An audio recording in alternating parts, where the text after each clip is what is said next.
మీరు ఇందాక మీ మీ మేనిఫెస్టోలో ఏమేమి ఉంటుందని చెప్పారండి, చాలా సంతోషం అండి.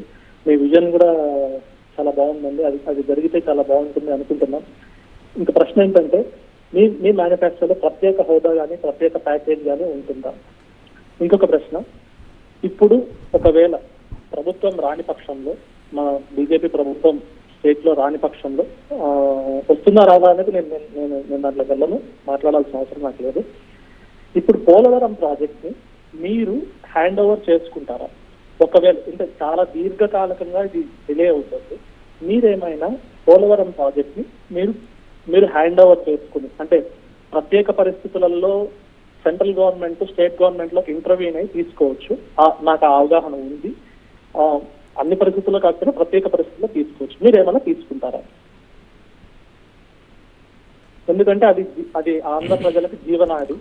సో దీని గురించి మీరు కొంచెం పొగరుగా మాట్లాడకుండా చెప్తే బాగుంటుంది. అన్నా, మీరు అర్థం చేసుకోండి, రాష్ట్రం విడిపోయేటువంటి సందర్భంలో పోలవరం ఒక లైఫ్ లైన్ ప్రాజెక్ట్ అవుతుంది ఆంధ్రప్రదేశ్కి. వాళ్ళకి ఏ విధంగా అయితే భాగ్యనగరం ఉందో ఆ విధంగా పోలవరాన్ని మనందరం కూడా నిర్మించుకోవాలి అని చెప్పి ఆ రోజు పట్టుబట్టి భారతీయ జనతా పార్టీ ఒక కేంద్రం మీద ఒత్తిడి చేయడము, అయిపోయిన తర్వాత రాష్ట్రం విడిపోవడము, ఇక్కడ అధికారం అక్కడ అధికారం లేకొచ్చిన తొలి క్యాబినెట్లోనే 7 మండలాలు కలపడము, అయిన తర్వాత కావాల్సిన నిధులు ఇవ్వడం కూడా పోలవరానికి సరే. అయితే దురదృష్టం ఏంటంటే రాష్ట్ర ప్రభుత్వాలు సరైనటువంటి రీతిలో స్పందించలే. వాళ్ళకు ఎంతవరకు కాంట్రాక్టులు మార్చుకుందాం, కమిషన్లు కొట్టేద్దాం, దీని కారణంగా జరగాల్సినటువంటి నష్టం చాలా జరిగిపోయింది. కానీ మేము చెప్పాం, మన జగన్మోహన్ రెడ్డి గారు ప్రతిపక్షంలో ఉన్నప్పుడు ఏం చెప్పాడంటే కేంద్రానికి అప్పచెప్పేస్తామని చెప్పాడు. అధికారం లేకొచ్చిన తర్వాత అప్పచెప్తాడేమో అని మేము కూడా చూసాం. ఆయన అప్పచెప్పేటువంటి ప్రయత్నం చేయలేదు.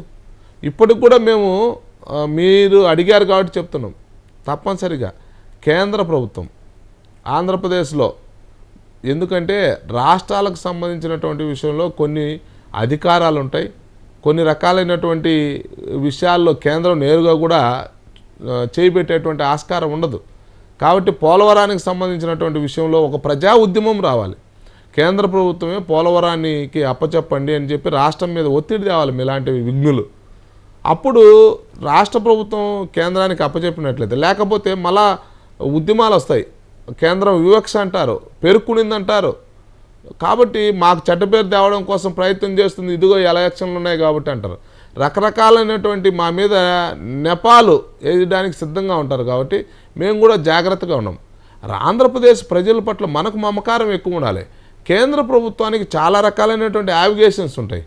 కాబట్టి దృష్టి పెట్టి పని చేయడానికి మనకు సొంత పనిగా మనం చొరవ తీసుకోలేంది, మనం ఆలోచన చేయింది, మనం నిధులు తెచ్చుకోలేంది, అది మంది తప్పు తప్ప కేంద్రం యొక్క సహకారం కావాలి అంటే, కేంద్రమే నిర్మాణం చేయాలంటే రాష్ట్ర ప్రభుత్వం అప్పచెప్పినట్లయితే 100% తీసుకుంటుంది. ఒకవేళ ఆంధ్రప్రదేశ్లో బీజేపీని ఆదరిస్తే తప్పనిసరిగా ఆ ప్రాజెక్టును త్వరితగతిన పూర్తి చేస్తాం. కేంద్రం కూడా ఆ విధమైనటువంటి సహకారం ఎవరున్నా, ఆంధ్రప్రదేశ్లో అధికారంలోకి ఎవరు వచ్చినా ఒకే రీతిగా సహకరిస్తుంది.